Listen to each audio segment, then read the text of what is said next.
Le soleil d'octobre caressait encore les façades de Lyon quand Clara Dumas poussa la porte vitrée de la boutique de vêtements pour la dernière fois.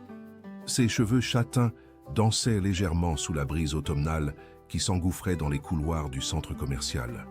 À 21 ans, Clara portait en elle cette grâce naturelle des jeunes femmes qui n'ont pas encore appris à douter de l'avenir. Ses collègues la regardaient partir avec cette tendresse familière qu'on réserve à ceux qui illuminent le quotidien par leur simple présence. « À lundi, Clara », lui lança Sylvie, la responsable du magasin, en arrangeant machinalement les derniers vêtements sur les cintres.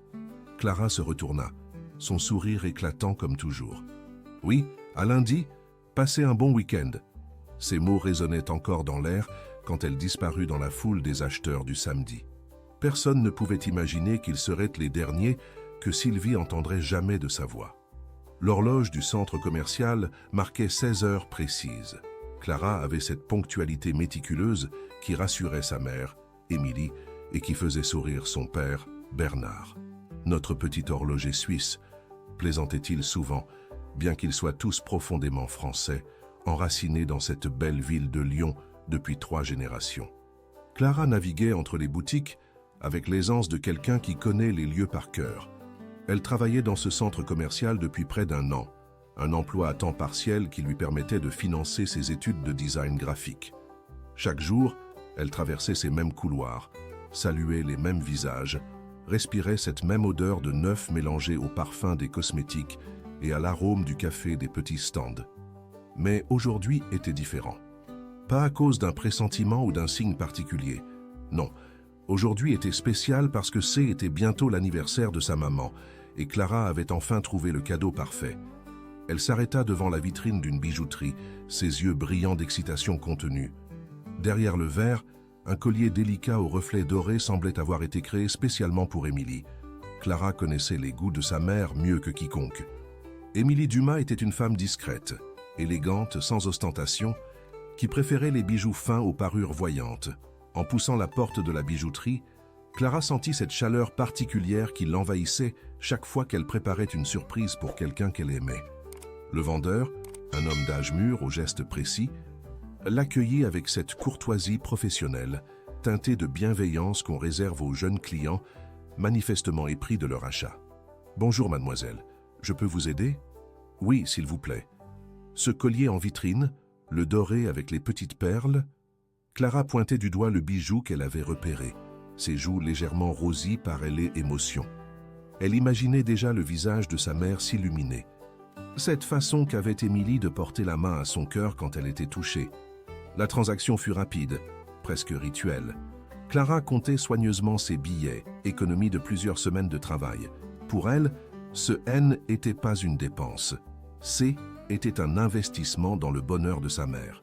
Elle glissa l'écrin dans un petit sac, puis dans son grand sac à main, avec cette précaution qu'on réserve aux objets précieux. En sortant de la bijouterie, Clara jeta un coup d'œil à sa montre. 16h15. Elle avait largement le temps de rentrer à la maison avant le dîner qu'elle avait prévu avec Thomas, son petit ami depuis maintenant 2 ans. Thomas l'attendait chez elle, sans doute en train de réviser ses cours de droit en grignotant les cookies que Émilie préparait religieusement chaque samedi. Cette pensée fit sourire Clara. Thomas et ses parents s'entendaient à merveille, ce qui n'était pas toujours le cas avec les petits amis précédents. Bernard appréciait son sérieux et sa politesse, tandis que Émilie adorait sa façon de complimenter ses petits plats. « Il a bon goût », disait-elle souvent en parlant de Thomas, avec ce regard complice qu'elle échangeait avec sa fille. Clara traversait maintenant le couloir principal du centre commercial, se dirigeant vers la sortie qui menait au parking. Autour d'elle, la vie suivait son cours habituel. Des familles avec des enfants traînant des pieds, des couples de personnes âgées discutant des prix, des adolescents regroupés près de la fontaine centrale. Une symphonie de quotidiens rassurants. C'est alors qu'elle sortit son téléphone pour appeler Thomas. Elle avait cette habitude de lui donner des nouvelles de sa journée, de partager avec lui les petits détails qui tissent la trame d'une relation amoureuse. Aujourd'hui, elle voulait lui parler du cadeau, peut-être lui demander son avis sur le moment idéal pour l'offrir. « Salut mon cœur », répondit la voix chaleureuse de Thomas après 2 sonneries. « Salut, tu es toujours à la maison ?»« Oui, ta mère m'a préparé un thé et j'essaie de ne pas dévorer tous ces cookies avant ton retour. Tu as trouvé ton fameux cadeau mystère. Clara rit doucement. Cette façon qu'elle avait de ponctuer ses phrases de petits rires cristallins quand elle était heureuse. Oh oui, et maman va être aux anges, j'en suis sûr. Je te montre dès que j'arrive. Je suis dans le parking. Je serai là dans 20 minutes maximum. Elle marchait d'un pas léger vers sa petite Peugeot bleue, garée comme d'habitude au même endroit, près de l'entrée mais pas trop près des autres voitures. Clara détestait les rayures et prenait toujours soin de se garer avec suffisamment d'espace. Parfait, on aura le temps de discuter avant le dîner. Tu veux que je commence à préparer quelque chose? Non, non, maman a déjà tout prévu. Tu la connais. C'est à ce moment-là que la voix de Clara changea imperceptiblement. Thomas, qui la connaissait par cœur, perçut quelque chose d'indéfinissable dans son ton.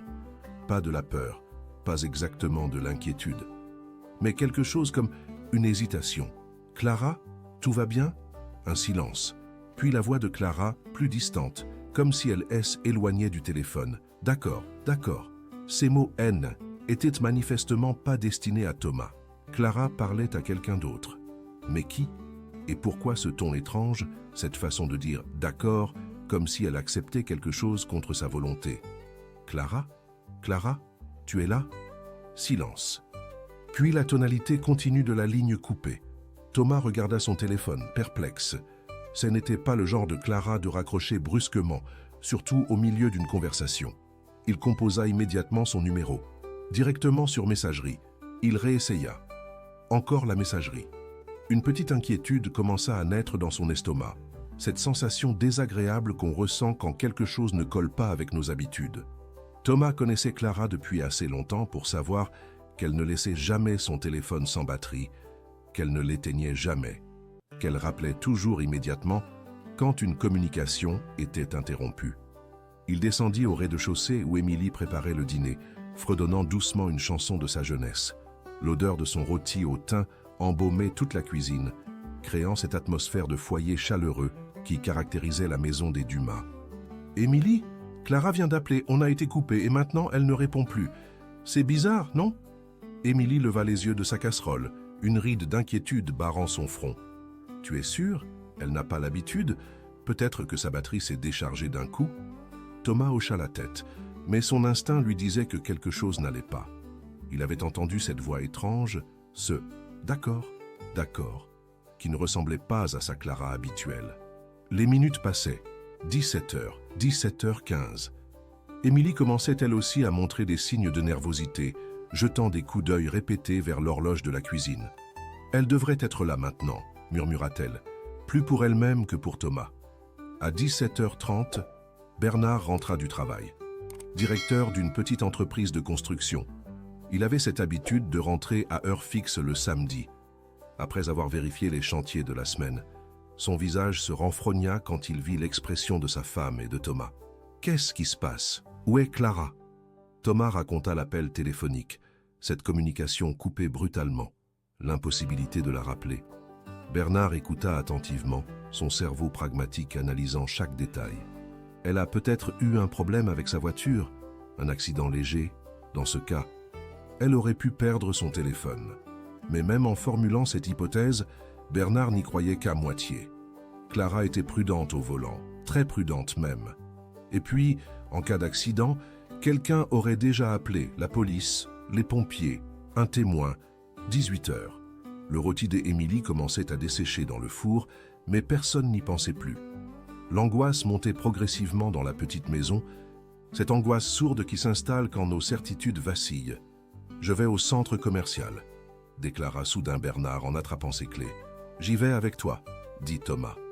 Émilie voulut les accompagner, mais Bernard lui demanda de rester à la maison au cas où Clara reviendrait ou appellerait sur le téléphone fixe. Au fond de lui, il espérait encore une explication simple. Clara, qui avait rencontré une amie, qui avait oublié l'heure, qui rentrait déjà avec une excuse et son sourire d'excuse.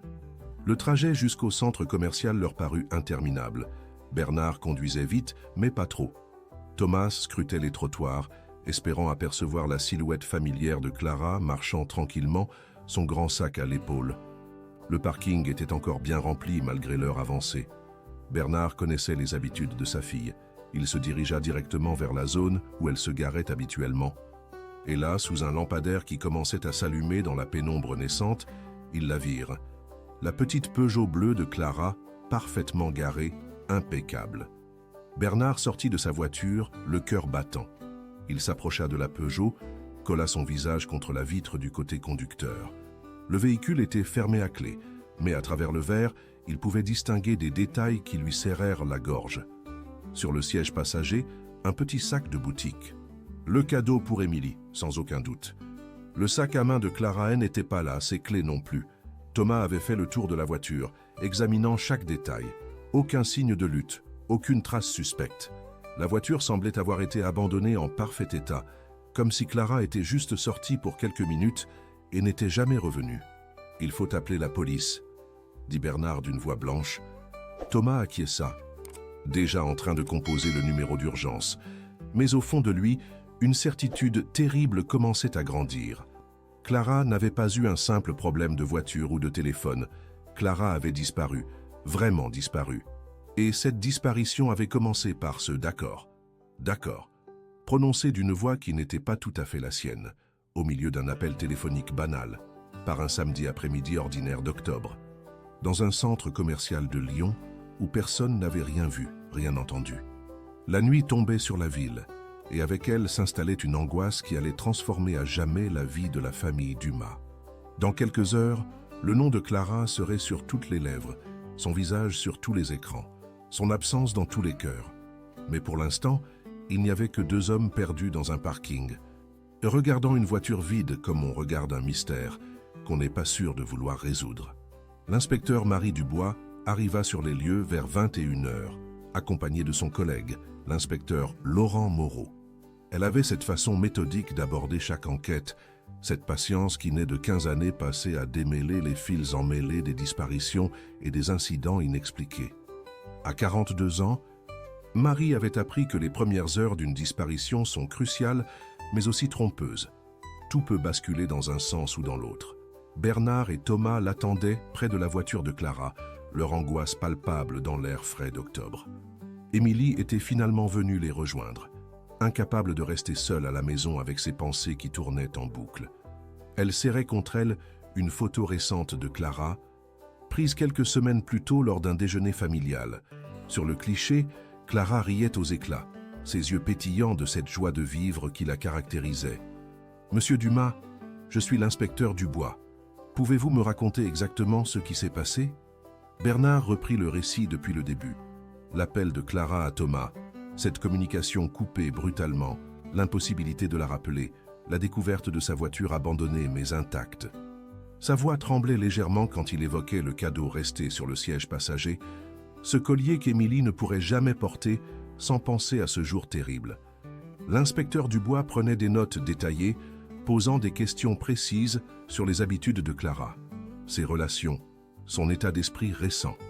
Thomas raconta leur conversation téléphonique mot pour mot, insistant sur ce « d'accord » qui l'avait tant marqué.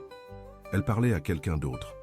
J'en suis certain, mais ce « N » n'était pas sa voix habituelle. C était soumis, comme si elle acceptait quelque chose contre sa volonté. Marie Dubois hocha la tête. Elle avait déjà entendu ce genre de témoignages, ces détails infimes qui révèlent parfois l'existence d'une contrainte, d'une menace. Elle examina attentivement la voiture de Clara, prenant des photos sous tous les angles, relevant des éventuelles traces, des empreintes sur les portières et les vitres.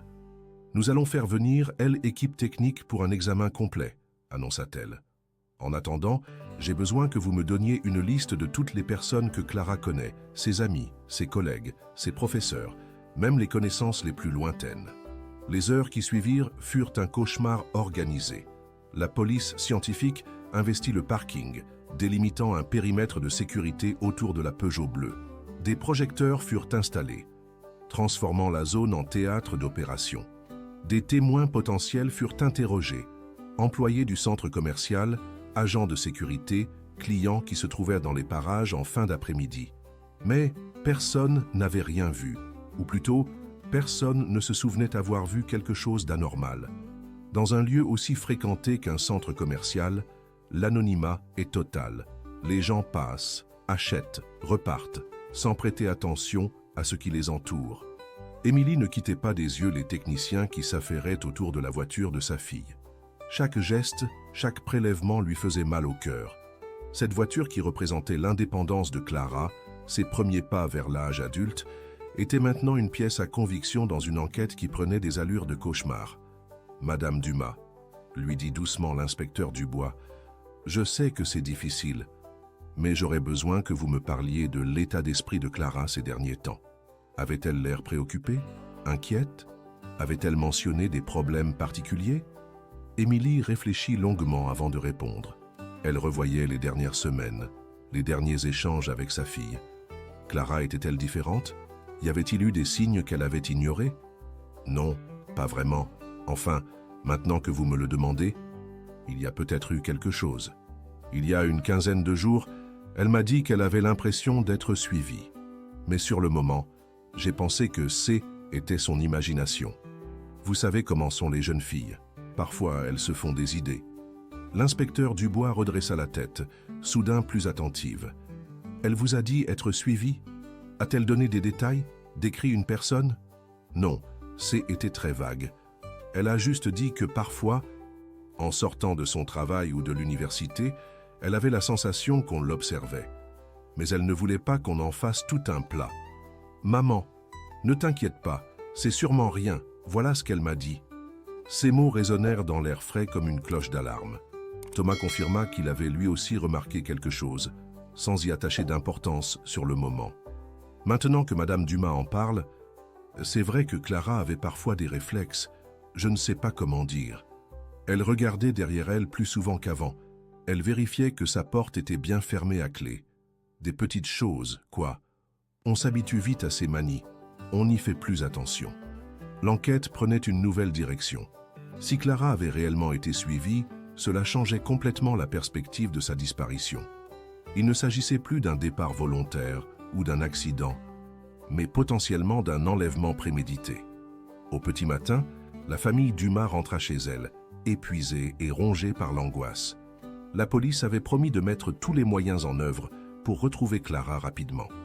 Des avis de recherche allaient être diffusés, les hôpitaux contactés, les gares et aéroports surveillés. Émilie s'effondra en arrivant dans la maison. L'odeur du rôti refroidi la saisit au cœur. Elle avait préparé ce repas pour sa fille, avec amour, comme chaque samedi. Maintenant, cette odeur ne lui rappellerait plus jamais que ce moment où elle avait compris que Clara ne reviendrait peut-être jamais s'asseoir à leur table. Bernard s'occupa des démarches pratiques. Prévenir l'université de Clara, son patron, ses amis proches. Chaque coup de téléphone était une épreuve. Chaque explication une nouvelle blessure. Comment dire à quelqu'un que sa fille a disparu sans dramatiser, sans alarmer, mais sans minimiser non plus la gravité de la situation? Thomas refusait de rentrer chez lui. Il s'installa dans le salon des Dumas à attendre des nouvelles qui ne vinrent pas. Il regardait fixement le téléphone, espérant qu'il sonne, qu'une voix lui annonce que Clara était retrouvée, qu'elle allait bien, qu'il y avait une explication logique à tout cela. Les heures égrènent différemment quand on attend des nouvelles d'un être cher disparu. Chaque minute semble durer une éternité. Chaque bruit extérieur fait battre le cœur plus fort. Et quand le téléphone reste silencieux, le silence devient assourdissant. Le dimanche matin apporta les premiers éléments de l'enquête technique. La voiture de Clara ne révélait aucune trace de lutte, aucune empreinte suspecte à part celle de la famille et de Thomas.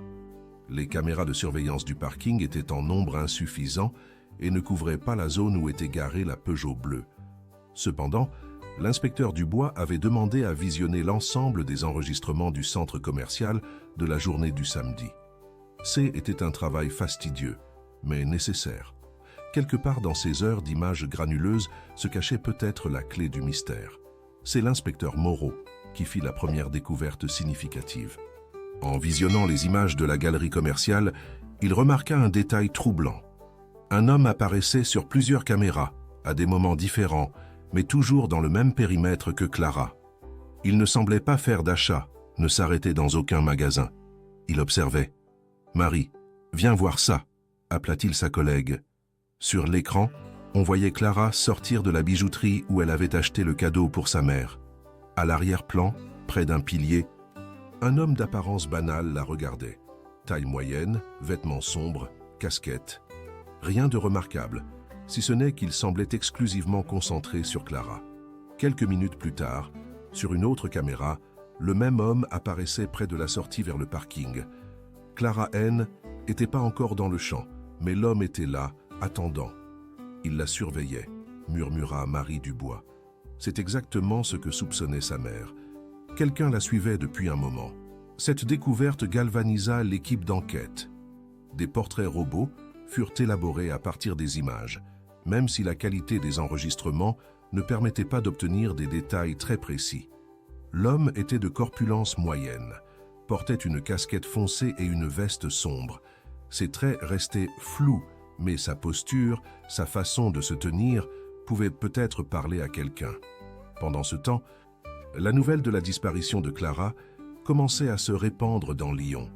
Les journaux locaux reprirent l'information, la radio en parla dans ses bulletins d'information.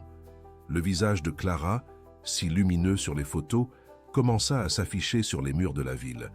Sylvie, sa collègue de la boutique, fut interrogée longuement.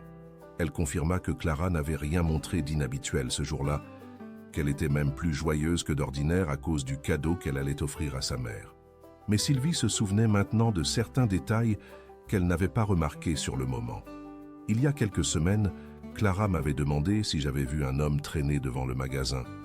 Elle disait qu'elle avait eu l'impression de le voir plusieurs fois, qu'il n'achetait rien mais restait dans les parages. Sur le moment, j'ai regardé, je n'ai rien vu de spécial. Il y a toujours des gens qui traînent dans les centres commerciaux, vous savez. Chaque témoignage apportait sa petite pierre à l'édifice de la vérité. Clara avait bel et bien eu l'intuition d'être surveillée. Son instinct ne l'avait pas trompée. Quelqu'un s'intéressait à elle. Elle étudiait, préparait peut-être son geste depuis des semaines. Le lundi matin, l'inspecteur Dubois se rendit à l'université où étudiait Clara. Elle voulait interroger ses professeurs et ses camarades de classe, comprendre si la jeune fille avait confié ses inquiétudes à quelqu'un d'autre que sa famille. Le professeur de design graphique de Clara, Monsieur Leroy, se souvenait d'elle comme d'une étudiante appliquée et créative. Il n'avait remarqué aucun changement dans son comportement récent, mais il accepta de vérifier si Clara n'avait pas laissé des affaires personnelles dans la salle des études. C'est en fouillant le casier que Clara partageait avec une amie que l'inspecteur Dubois fit une découverte troublante. Glissé entre les pages d'un manuel de design, un petit papier plié en 4 portait quelques lignes de l'écriture de Clara. Alguém sempre me observa. Estou tentando não parecer paranoica. L'inspecteur fronça les sourcils. Le message était en portugais, une langue que Clara étudiait en cours optionnels. Traduit, cela donnait « Quelqu'un m'observe toujours. J'essaie de ne pas paraître paranoïaque. » Ce billet, écrit de la main de Clara elle-même, confirmait définitivement ses craintes. Elle savait qu'elle était surveillée, mais elle avait choisi de l'écrire en portugais, comme si elle craignait que quelqu'un puisse lire ses notes, ou comme si elle ne voulait pas que sa famille s'inquiète en tombant sur ce message. L'enquête prenait une tournure de plus en plus sombre. Clara n'avait pas disparu par hasard ou suite à un malencontreux concours de circonstances. Elle avait été la cible d'une surveillance prolongée, et cette surveillance avait abouti à sa disparition le samedi 15 octobre 2005. Mais qui était cet homme mystérieux? Quelles étaient ses intentions? Et surtout, où avait-il emmené Clara? Ces questions hantaient l'esprit de Marie Dubois quand elle rentra chez elle ce soir-là. Elle pensait à Émilie et Bernard Dumas, à Thomas, à tous ceux qui aimaient Clara et qui passaient leurs nuits à scruter l'obscurité, espérant voir apparaître sa silhouette familière. Dans quelques heures, une nouvelle journée d'enquête commencerait, avec son lot de démarches, d'interrogatoires, de vérifications. Mais déjà, au fond d'elle-même, l'inspecteur Dubois sentait que cette affaire ne serait pas comme les autres, que le mystère de Clara Dumas cacherait des zones d'ombre bien plus profondes qu'elle ne l'imaginait. 4 jours s'étaient écoulés depuis la disparition de Clara, et la ville de Lyon commençait à porter le deuil d'une innocence perdue. Les affiches avec le visage souriant de la jeune fille fleurissaient sur tous les murs, dans tous les commerces, sur tous les pare-brises.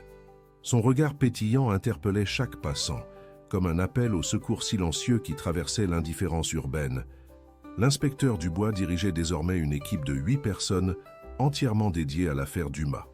Les témoignages affluaient, contradictoires parfois, mais tous témoignant de l'émotion que suscitait cette disparition. Lyon se découvrait solidaire, protective envers cette jeune femme qui aurait pu être la fille, la sœur, l'amie de chacun. Émilie et Bernard avaient transformé leur salon en quartier général improvisé. Des bénévoles se relayaient pour répondre au téléphone, noter les informations, organiser les battues de recherche dans les bois environnants. Thomas ne quittait plus la maison, incapable de reprendre ses cours de droit, hanté par cette dernière conversation téléphonique qui tournait en boucle dans sa tête. C'est dans cette atmosphère électrique qu'eut lieu la première vraie découverte de l'enquête. L'inspecteur Moreau effectuait une nouvelle fouille méthodique du périmètre autour du parking quand son regard fut attiré par un éclat inhabituel près d'un massif de buissons. En s'approchant, il découvrit un objet qui allait changer le cours de l'investigation, une gaine de cuir noir apparemment tombée là récemment. L'objet était petit, discret, le genre de détail qu'on pourrait facilement ignorer. Mais l'inspecteur Moreau avait l'œil exercé. Cette gaine ne correspondait à aucun des objets personnels de Clara, ni à aucun article vendu dans les boutiques du centre commercial. Elle était conçue pour protéger une lame, probablement un couteau de chasse ou un poignard. « Marie, viens voir ça !» L'inspecteur Dubois accourut, son cœur s'accélérant à la vue de l'objet. Dans une enquête de disparition, chaque élément prend une importance cruciale, mais celui-ci dégageait quelque chose de particulièrement sinistre. « On va l'envoyer immédiatement au laboratoire », décida-t-elle. « Et il faut élargir le périmètre de recherche. Si cette gaine est tombée ici, c'est que quelque chose s'est passé dans cette zone. » La nouvelle de cette découverte ne fut pas communiquée à la famille Dumas. Il était encore trop tôt pour tirer des conclusions, et Marie Dubois ne voulait pas alimenter des angoisses qui étaient déjà à leur paroxysme. Pendant ce temps, dans la maison de la rue des Marronniers, Émilie fouillait obsessionnellement les affaires de sa fille. Elle cherchait des indices, des signes qu'elle aurait pu manquer, des détails qui auraient pu l'alerter sur les dangers qui rôdaient autour de Clara. C'est en vidant le sac de cours de sa fille qu'elle fit une découverte qui lui glaça le sang. Tout au fond, coincé entre deux cahiers, un petit carnet que Clara utilisait pour noter ses pensées personnelles. Émilie hésita longuement avant de l'ouvrir. Respecter l'intimité de sa fille était important, mais retrouver Clara vivante-elle était encore plus. Les premières pages contenaient des réflexions d'étudiantes, des citations inspirantes, des projets d'avenir. Mais vers la fin du carnet, les notes prenaient une tournure plus sombre. 15 septembre. Encore cette impression de être observé en sortant de la fac. Un homme, toujours le même, je crois. Il fait semblant de lire son journal, mais ses yeux me suivent. 22 septembre. J'en ai parlé à Thomas, mais je ne veux pas qu'il s'inquiète. Peut-être que j'imagine des choses, mais pourquoi ce type traîne-t-il toujours aux mêmes endroits que moi? 29 septembre. Il était au centre commercial aujourd'hui. J'en suis sûr maintenant. Ce n'est pas une coïncidence. 5 octobre. J'ai peur de devenir paranoïaque, mais je sens que quelque chose ne va pas. Maman se ferait trop de soucis si je lui en parlais. Je vais essayer de faire attention, c'est tout. Les mains d'Émilie tremblaient en tenant ce carnet. Sa fille avait vécu un mois entier dans l'angoisse, et elle ne s'était rendue compte de rien. Clara avait porté seule ce fardeau, cette peur sourde, pour protéger sa famille de l'inquiétude. Émilie appela immédiatement l'inspecteur Dubois pour lui faire part de sa découverte.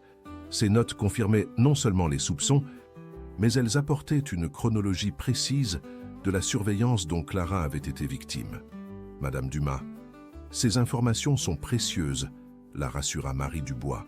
« Elles nous donnent une idée de la durée et de l'intensité de cette surveillance. Votre fille était très observatrice et courageuse aussi. Courageuse. » Le mot résonna dans le cœur d'Émilie. Sa petite Clara avait été courageuse jusqu'au bout, essayant de gérer seule une situation qui la dépassait, pour épargner ceux qu'elle aimait. Les jours suivants apportèrent leur lot de fausses pistes et d'espoirs déçus. Plusieurs témoins affirmaient avoir vu Clara dans différents quartiers de Lyon, mais chaque vérification se soldait par une erreur d'identification. L'espoir renaissait chaque matin et s'éteignait chaque soir dans le cœur de ses proches. C'est le mercredi que l'enquête prit un tournant dramatique. Un courrier arriva chez les Dumas, sans timbre, glissé directement dans la boîte aux lettres. À l'intérieur, pas de lettres, pas de message, mais un objet que Bernard reconnut immédiatement. La bracelet en argent que Clara portait toujours, celui qu'il lui avait offert pour ses 18 ans. Le bracelet était intact, non abîmé, soigneusement enveloppé dans un papier de soie blanc. Mais sa présence dans cette enveloppe anonyme glaçait d'effroi. Quelqu'un l'avait retiré du poignet de Clara. Quelqu'un savait exactement où elle se trouvait. L'enveloppe fut immédiatement transmise à la police scientifique. Pas d'empreinte, pas de traces d'ADN exploitables. Seule certitude. Clara était vivante quand on lui avait retiré ce bracelet, car il n'y avait aucun signe de violence sur l'objet. Cette découverte eut un effet contradictoire sur la famille. D'un côté, elle prouvait que Clara était probablement encore vivante. De l'autre, elle confirmait qu'elle était retenue quelque part, par quelqu'un qui connaissait suffisamment la famille pour savoir que ce bracelet aurait un impact émotionnel fort. « Il nous nargue », murmura Thomas, serrant les poings. « Il sait qu'on cherche Clara, et il nous fait savoir qu'il la tient. » L'inspecteur Dubois partageait cette analyse. L'envoi du bracelet N n'était pas un geste gratuit. C était un message, une façon de faire savoir que Clara était sous contrôle, que son ravisseur maîtrisait la situation. Parallèlement, l'analyse de la gaine de cuir avait révélé des informations importantes. L'objet correspondait à un modèle spécifique de couteau de chasse, commercialisé par une seule chaîne de magasins dans la région lyonnaise. Un travail minutieux d'enquête permit d'identifier les points de vente et de remonter aux achats récents. C'est ainsi qu'ils découvrirent qu'un ensemble de couteaux correspondant à cette gaine avait été acheté 3 semaines avant la disparition de Clara, par un homme ayant présenté de faux papiers d'identité. Les caméras de surveillance du magasin avaient conservé quelques images floues de l'acheteur, corpulence moyenne, casquette sombre, veste noire, le même profil que l'homme aperçu sur les caméras du centre commercial. L'enquête progressait, mais chaque découverte ajoutait une couche d'angoisse supplémentaire. Cet homme nain n'était pas un opportuniste qui avait agi impulsivement. Il préparait son geste depuis des semaines, peut-être des mois. Il avait choisi Clara, l'avait étudiée, avait acheté le matériel nécessaire à son projet. Mais quel était ce projet exactement? Et pourquoi Clara? Ces questions torturaient l'esprit de tous ceux qui l'aimaient. Émilie passait ses nuits à regarder les photos de sa fille, essayant de comprendre ce qui avait pu attirer l'attention de ce prédateur. Clara était belle, certes, mais pas d'une beauté qui sortait extraordinairement de l'ordinaire. Elle était discrète, gentille, sans ennemis connus. Thomas, lui, se torturait en repensant aux dernières semaines. Aurait-il dû prendre au sérieux les inquiétudes de Clara? Aurait-il dû insister pour qu'elle porte plainte? Aurait-il dû l'accompagner ce samedi-là? Ces questions sans réponse rongeaient tous les proches de Clara. Le sentiment de culpabilité s'ajoutait à l'angoisse de l'attente, créant un cocktail émotionnel difficilement supportable. Au 10e jour de l'enquête, l'inspecteur Dubois reçut un appel qui allait redonner un nouvel élan aux recherches. Un employé du centre commercial, Jacques Moreau, demandait à la rencontrer discrètement.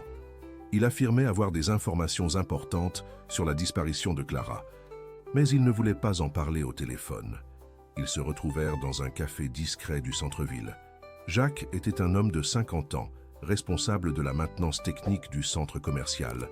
Il paraissait nerveux, jetant sans cesse des coups d'œil autour de lui comme s'il craignait d'être observé. « Inspecteur, je ne sais pas si j'ai bien fait d'attendre si longtemps, mais j'avais peur des conséquences pour mon travail, » commença-t-il d'une voix hésitante.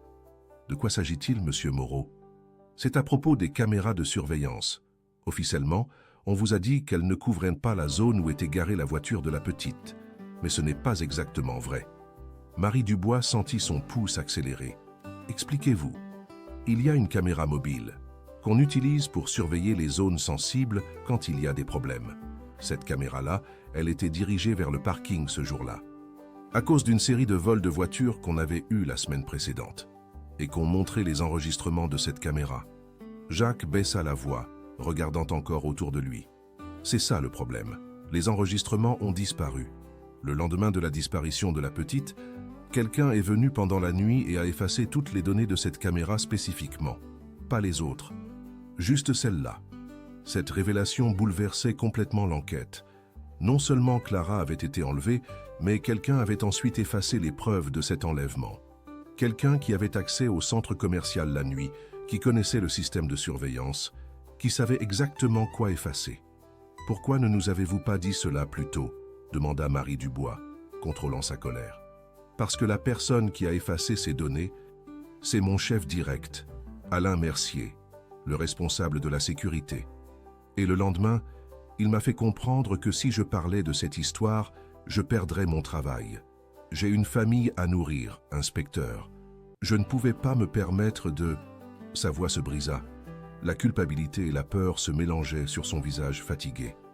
Où se trouve ce monsieur Mercier maintenant? C'est ça qui est bizarre. 3 jours après la disparition de Clara, il a donné sa démission. Du jour au lendemain. Il a dit qu'il avait trouvé un poste mieux payé dans une autre ville, mais personne n'y a cru. Alain, il était là depuis 15 ans. Il connaissait tout le monde. Il aimait son travail. L'inspecteur Dubois remercia Jacques Moreau et lui assura que sa déposition resterait confidentielle tant que nécessaire. Mais intérieurement, elle bouillonnait d'impatience. Enfin, une piste concrète. Un nom. Une personne qui avait manifestement quelque chose à cacher. Alain Mercier.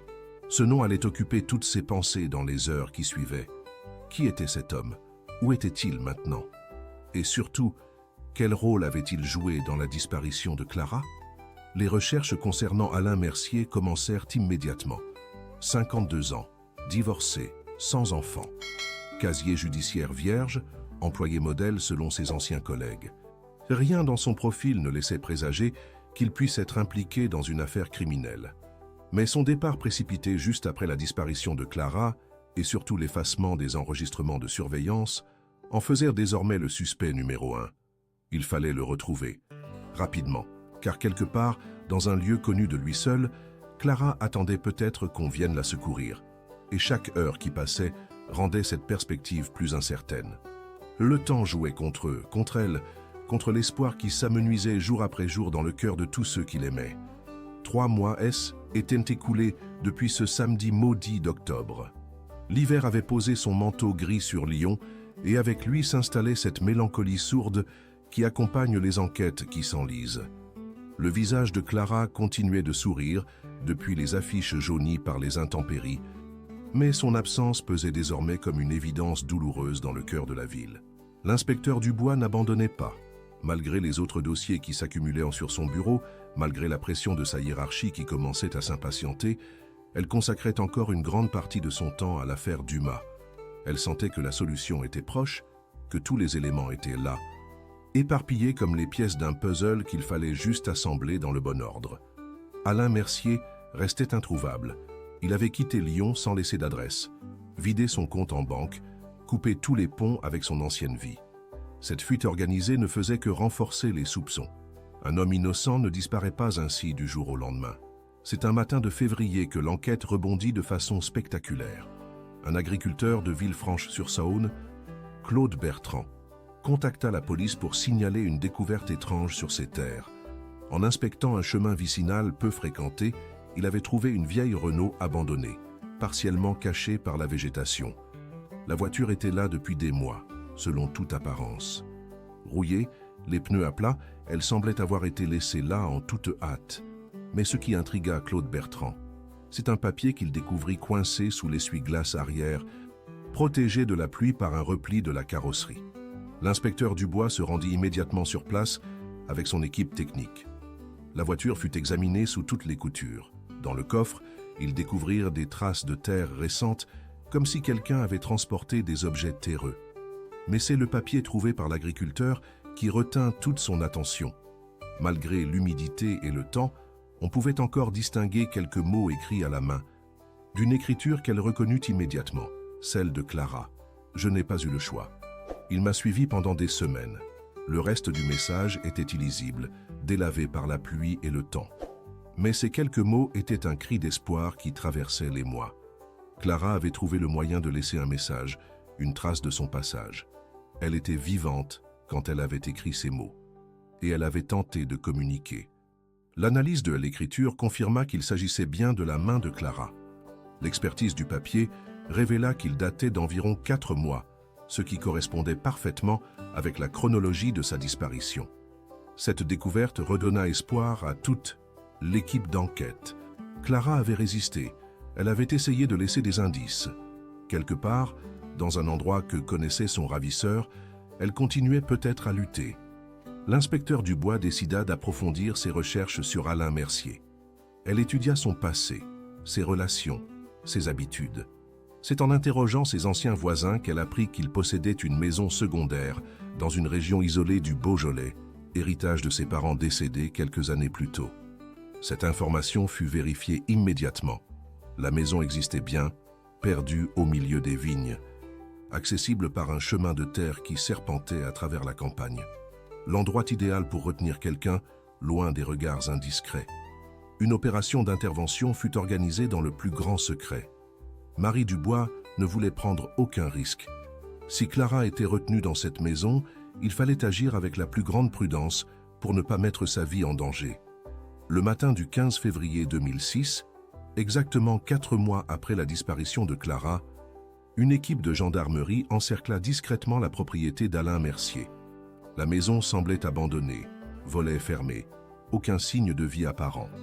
Mais dans le jardin, ils découvrirent des indices troublants, de la terre fraîchement retournée, des traces de passage récentes, et surtout, cachée sous un vieux bâche près du cabanon de jardin, la baïonnette correspondant à la gaine trouvée près du parking du centre commercial. L'arme était propre, soigneusement nettoyée, mais l'expertise révéla des traces microscopiques de sang. Le groupe sanguin correspondait à celui de Clara. À l'intérieur de la maison, l'équipe fit des découvertes encore plus troublantes. Dans la cave, des chaînes fixées au mur, une paillasse dans un coin, des boîtes de conserve vides. Quelqu'un avait vécu ici, retenu contre sa volonté. Mais Clara, était plus là.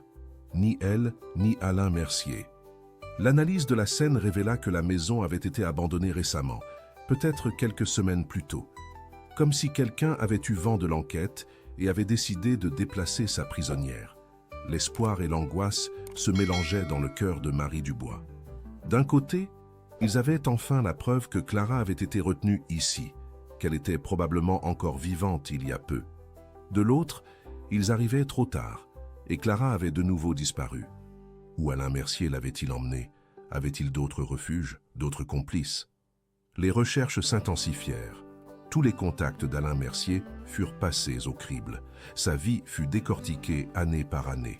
Et c'est ainsi qu'émergea un détail qui allait changer la donne. Alain Mercier n'était peut-être pas seul dans cette affaire.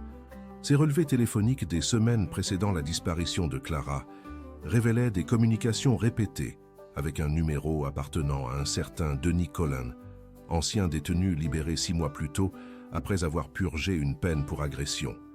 Denis Collin était exactement le profil de l'homme aperçu sur les caméras de surveillance du centre commercial. Taille moyenne, corpulence banale, âge correspondant. Et surtout, il avait un passé de violence qui collait parfaitement avec le profil psychologique établi par les experts. L'inspecteur Dubois comprit alors qu'elle avait affaire à 2 complices. Alain Mercier, qui connaissait les lieux et avait accès au système de surveillance, et Denis Collin, l'exécutant, celui qui avait suivi Clara pendant des semaines avant de passer à l'acte. Mais Denis Collin aussi avait disparu, comme son complice. Il avait quitté son domicile habituel et coupé tous les ponts avec son ancienne vie.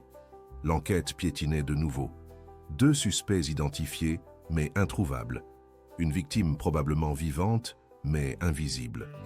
Et une famille qui continuait d'espérer envers et contre tout. C'est alors qu'intervint un élément complètement inattendu. Un appel anonyme parvint au commissariat, une voix de femme qui parlait rapidement, nerveusement. « Clara Dumas, elle est à Mâcon, dans une ferme abandonnée route de Cluny. Dépêchez-vous. » La communication fut coupée avant que l'inspecteur Dubois puisse poser la moindre question. Mais l'information était suffisamment précise pour justifier une intervention immédiate. En quelques heures, une nouvelle opération fut montée. La route de Cluny fut explorée kilomètre par kilomètre. Et effectivement, ils trouvèrent une ferme abandonnée, cachée au bout d'un chemin défoncé, invisible depuis la route principale. Cette fois, l'équipe d'intervention ne prit aucun risque. La ferme fut encerclée, toutes les issues surveillées. Et quand ils donnèrent l'assaut, ils découvrirent enfin ce qu'ils cherchaient depuis plus de 4 mois. Clara était là, vivante, affaiblie, amaigrie, traumatisée, mais vivante. Elle était enchaînée dans une grange attenante à la ferme, sur une paillasse sale, dans des conditions inhumaines. Mais ses yeux brillaient encore de cette étincelle de vie qui avait toujours caractérisé la petite Clara Dumas. Alain Mercier et Denis Colin furent arrêtés en tentant de fuir par l'arrière de la propriété. Ils ne se débattirent pas, comme s'ils savaient que leur fuite touchait à sa fin. La libération de Clara fut un moment d'émotion pure. Quand elle vit les gendarmes entrer dans la grange, elle éclata en sanglots. Des sanglots de soulagement qui libéraient 4 mois et demi d'angoisse et de souffrance. « Maman, papa, Thomas » furent ses premiers mots. Même dans l'épreuve, même après des mois de captivité, sa première pensée allait vers ceux qu'elle aimait. Le retour à Lyon fut triomphal. Les médias s'emparèrent de l'histoire. La ville entière célébra cette libération miraculeuse. Mais pour Clara et sa famille, il s'agissait surtout de retrouver une vie normale, de panser les blessures, de reconstruire ce qui avait été brisé. L'enquête révéla peu à peu les motivations sordides des 2 complices. Alain Mercier avait repéré Clara lors de ses passages au centre commercial. Il l'avait trouvée parfaite, selon ses propres termes. Il avait ensuite demandé à Denis Colin, rencontré en prison lors d'un précédent séjour, de l'aider à la surveiller puis à l'enlever. Le plan avait été minutieusement préparé. Mercier utilisait ses connaissances du centre commercial pour effacer les preuves, tandis que Colin se chargeait de la surveillance et de l'enlèvement proprement dit. Ils avaient d'abord retenu Clara dans la maison du Beaujolais, puis l'avaient déplacée vers la ferme de Mâcon, quand ils avaient senti que l'enquête se rapprochait. Ce qui les avait perdus, c'est l'appel anonyme. Il fallut plusieurs semaines pour identifier l'auteur de cet appel, la sœur de Denis Colin, qui avait découvert par hasard la vérité et n'avait pas supporté de garder ce secret. Le procès d'Alain Mercier et Denis Colin eut lieu 1 an plus tard. Ils furent condamnés à de lourdes peines de prison. Clara eut le courage de témoigner, de raconter ses mois d'enfer, mais aussi sa volonté de s'en sortir, sa foi en la vie. Aujourd'hui, Clara a repris ses études de design graphique. Elle a épousé Thomas l'année dernière, dans une cérémonie simple mais émouvante, où chaque sourire, chaque larme de joie, portait en lui le poids de ce qu'ils avaient traversé ensemble. Elle travaille maintenant pour une association d'aide aux victimes d'enlèvement. Son expérience tragique, elle l'a transformée en force pour aider d'autres personnes à surmonter leur traumatisme. Émilie porte toujours le collier que Clara lui avait acheté ce fameux samedi d'octobre. Ce bijou qui devait être un simple cadeau d'anniversaire est devenu le symbole de l'amour qui unit cette famille, de la force qui leur a permis de traverser l'épreuve. Bernard a pris sa retraite anticipée pour profiter de chaque moment avec sa fille et sa famille. Il a compris que la vie peut basculer en un instant et que le bonheur se savoure au présent. L'inspecteur Marie Dubois continue son travail avec la même passion, mais cette affaire a marqué sa carrière. Elle garde dans son bureau une photo de Clara le jour de sa libération, pour se rappeler que parfois, malgré les apparences, l'espoir peut triompher de l'obscurité. Cette histoire nous rappelle à tous que derrière chaque disparition, il y a une famille qui souffre, des êtres humains qui espèrent, qui luttent, qui refusent d'abandonner. Elle nous rappelle aussi que la vigilance et la solidarité de chacun peuvent parfois faire la différence entre le désespoir et l'espoir. Clara Dumas a survécu à son calvaire parce qu'elle n'a jamais cessé de croire qu'on viendrait la chercher, mais aussi parce que sa famille, ses amis, les enquêteurs et toute une ville n'ont jamais cessé de la chercher. Aujourd'hui, quand elle se promène dans les rues de Lyon avec son mari et son petit garçon né il y a quelques mois, Clara sourit à la vie. Elle porte en elle les cicatrices de son épreuve, mais aussi la preuve vivante que l'amour peut triompher de la haine, que la lumière peut percer les ténèbres les plus épaisses. Son histoire est un témoignage d'espoir pour toutes les familles qui vivent l'angoisse d'une disparition. Elle nous rappelle qu'il ne faut jamais perdre espoir, que chaque minute compte, que chaque indice peut faire la différence. Si cette histoire vous a touché, si elle a résonné dans votre cœur de mère, de père, de fille ou de fils, n'hésitez pas à la partager autour de vous. Abonnez-vous à notre chaîne pour découvrir d'autres histoires vraies qui nous rappellent la fragilité et la beauté de l'existence humaine. Laissez-nous vos commentaires, partagez vos émotions, car c'est votre humanité qui donne tout son sens à ces récits. La vie de Clara nous enseigne que même dans les moments les plus sombres, l'espoir peut renaître. que même quand tout semble perdu, l'amour trouve toujours un chemin.